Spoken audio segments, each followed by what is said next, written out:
Hi hello పిల్లలకి కానీ పెద్దవాళ్ళకి వాళ్ళకి నచ్చిన కూరలు చేసి పెడితే లొట్టలేసుకొని తినాల్సిందే కదా. అందులో మా అకిరా కూడా నండోయ్.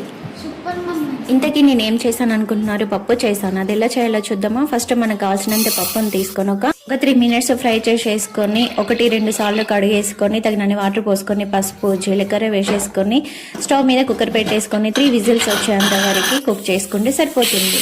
పప్పు మెత్తగా కుక్ చేసుకోవాలి. తగినంత సాల్ట్ వేసుకొని పప్పు మెత్తగా చేసుకోవాలి. తగినంత పులుపు వాటర్ పోసేసుకొని ఒక టమాటో పొడుగ్గా కట్ చేసేసుకొని పప్పుని మరిగించుకోవాలి. ఇప్పుడు పోపు పెట్టేసుకుందాము.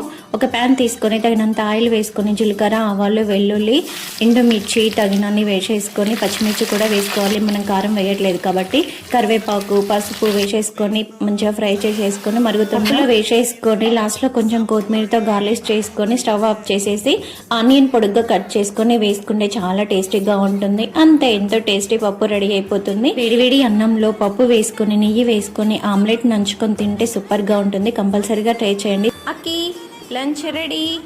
నీకు ఇష్టమైన పప్పు ఆమ్లెట్ రైస్.